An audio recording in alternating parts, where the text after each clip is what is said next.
সুপ্রিয় দর্শক, আসসালামু আলাইকুম রহমতুল্লাহি বারাকাতুহ।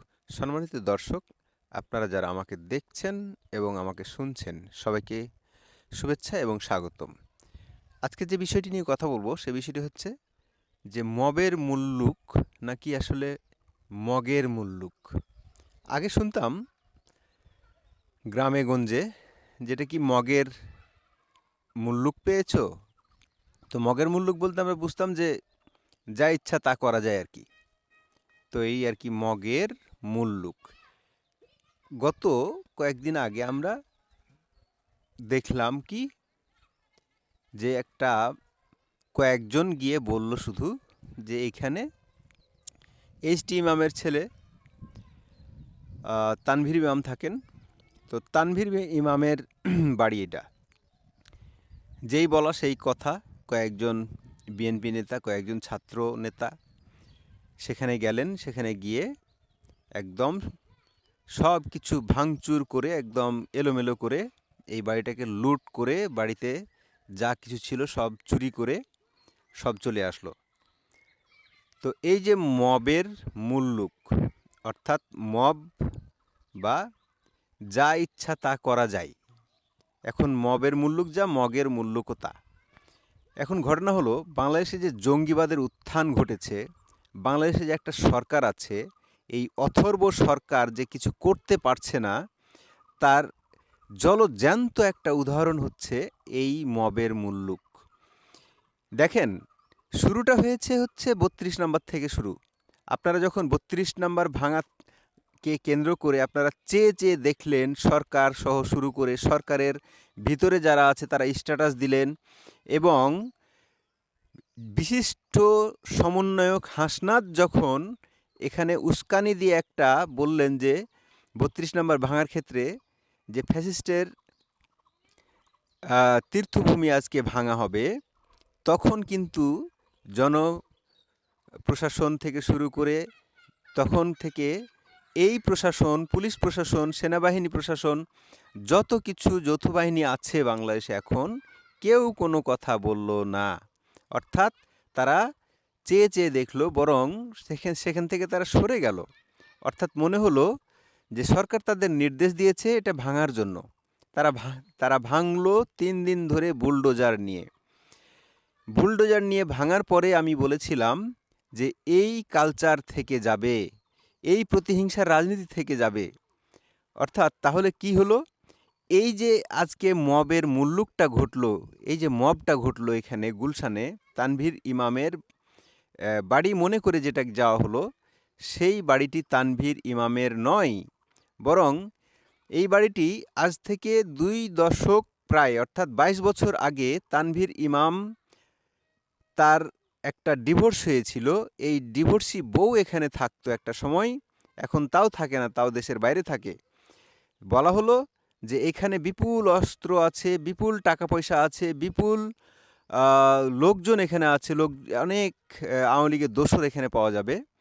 যেই কথা সেই কাজ, কিছু বিএনপির লোকজন, কিছু জামায়াতের লোকজন, কিছু ছাত্র জনতা এসে এই বাড়িটিকে টার্গেট করলো। তো টার্গেট করার ক্ষেত্রে নাকি তারা পুলিশকেও নাকি ফোন করেছে, তারা নাকি মিডিয়াকে ফোন করেছে। হায় রে মিডিয়া, এই হলুদ সাংবাদিকতা, যারা লাইভ প্রচার করছে তারা ছাত্র জনতা বলছে।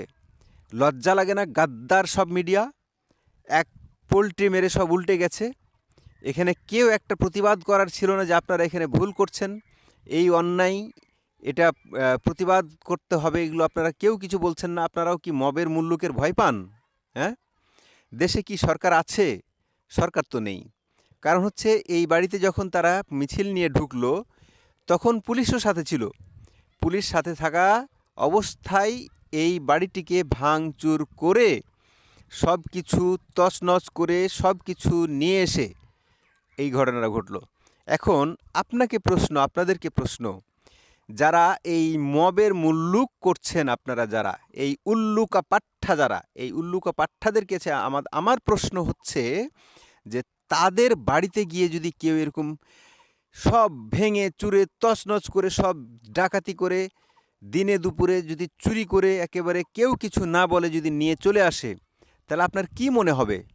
যারা মবের মুল্লুক করছেন আপনাদের বলছি, আপনাদের বাড়িঘর থেকে যদি সব কিছু চুরি করে নিয়ে আসা হয়, সব কিছু ভেঙে চুরে তছনছ করে দেওয়া হয় একটা সাজানো গুছানো সংসার, তাহলে আপনাদের কি করার আছে? আপনারা কি আপনাদের মনটা কি বলবে? যার যাই সেই বুঝে ভাই, আপনারা বুঝবেন না। সরকার তো এখানে মদত দিচ্ছে এইগুলোকে করার জন্য। সরকার দেশে আদৌ আছে না নেই তার কোনো অস্তিত্বই নেই। বরং বিবিসি সাংবাদিককে যখন আমাদের প্রধান উপদেষ্টা মহোদয় বললেন যে দেশে সব কিছু ঠিকই আছে, কোনো সমস্যা নেই, সব ঠিক আছে, তার প্রমাণ হলো যে এই যে মবের মুল্লুক চলছে এগুলো ঠিকই আছে। অর্থাৎ সরকারের পৃষ্ঠপোষকতা এগুলো চলছে, এগুলো চলবে, এগুলো খুবই নিত্য নৈমিত্তিক ঘটনা। কিন্তু ভয়ঙ্কর কথা হলো এই মবের মুল্লুক যদি চলে তাহলে কারো উপরে কারো শত্রুতা আছে, আপনার কারো উপরে আপনার রাগ ক্ষোভ আছে, তাকে আওয়ামী লীগ হইতে হবে না বা তাকে কোনো কিছু হইতে হবে না, শুধুমাত্র বলে দিবেন কয়েকজন লোকজনকে যে এইটা হলো আওয়ামী লীগের বাড়ি, কিংবা এটা হচ্ছে আওয়ামী লীগের দোসর লুকিয়ে আছে, এখানে আওয়ামী লীগের অনেক লোকজন টাকা পয়সা লুকিয়ে রেখেছে, তাহলে এই কেল্লা ফতে ওই বাড়ির সব গোষ্ঠী উদ্ধার করে আপনারা ছেড়ে দিবেন। এই হচ্ছে মবের মুল্লুক। এই মবের মুল্লুকে আসলে আমরা ভীত, সন্ত্রস্ত, আতঙ্কিত। আমরা কোথায় যাব? আমাদের যাওয়ার কোথাও জায়গা নেই। সুতরাং আমাদের চেয়ে চেয়ে দেখা ছাড়া আর কিছু করার নেই। এই মবের মুল্লুকে সরকার অতপ্রতভাবে জড়িত যে সেটা আমরা জানি, সেটা আমরা বুঝতে পারছি। কারণ যদি সরকার থাকতো তাহলে তো এই ঘটনা ঘটতো না। এখন আপনারা লোক দেখানো কিনা জানি না, আপনারা 2 থেকে 3 জনকে আপনারা নাকি অ্যারেস্ট করেছেন। তো অ্যারেস্ট করে এখন কি হবে? যার ভাঙার তার তো ভেঙে গেছে, তাদেরকে আপনি কি ক্ষতিপূরণ দিবেন? কোটি কোটি টাকার যদি সেখানে তাদের অর্থ সম্পত্তি থাকে। শুনলাম উনি নাকি একজন শিল্পপতি মানুষ। তো উনি যদি একজন শিল্পপতি মানুষ হয়ে থাকেন তাহলে শিল্পপতি মানুষের বাড়িতে তার হালাল ব্যবসার টাকা পয়সাও তো থাকতে পারে, কোটি কোটি টাকা থাকতে পারে না? তো সেখানে গিয়ে চুরি ডাকাতি করে আপনারা নিয়ে আসলেন। কি আতঙ্কিত ভয়ঙ্কর একটা কথা যে যেখানে মন সেখানে গিয়ে ঢুকে যাওয়া যায়। হায় রে মবের মুল্লুক, হায় রে মবের মুল্লুক। এখন আর মগের মুল্লুক বলা যাবে না, এখন হচ্ছে মবের মুল্লুক।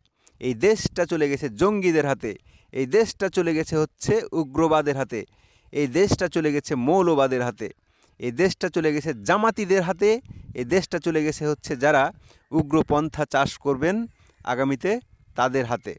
এই দেশটা কোথায় যাচ্ছে রসাতলে তার কোনো হিসাব কেউ রাখে না। পুলিশ প্রশাসন সব নীরবতা পালন করছে সরকারের সম্মতিতে। দর্শক, এই মবের মুল্লুক থেকে আপনাকে বাঁচতে হলে আপনার কি করা উচিত? আপনার এখন পথ খুঁজুন, রাস্তা খুঁজুন। আপনাদের এখন কি হওয়া উচিত, কি বলা উচিত? আপনার কিছুই করার নাই, চেয়ে চেয়ে দেখবেন, আর আপনারা এখন শুধুমাত্র মবের মুল্লুকের আতঙ্কে থাকবেন। দর্শক, আমার মতামতের সাথে আপনাদের ভিন্ন মত থাকতেই পারে, আপনার মতামতকে আমি রেসপেক্ট করি। দর্শক, কথা হবে অন্য কোনো একটি ভিডিওতে। চ্যানেলটি নতুন, সাবস্ক্রাইব করে সাথে থাকবেন, সেই প্রত্যাশায় ভালো থাকবেন।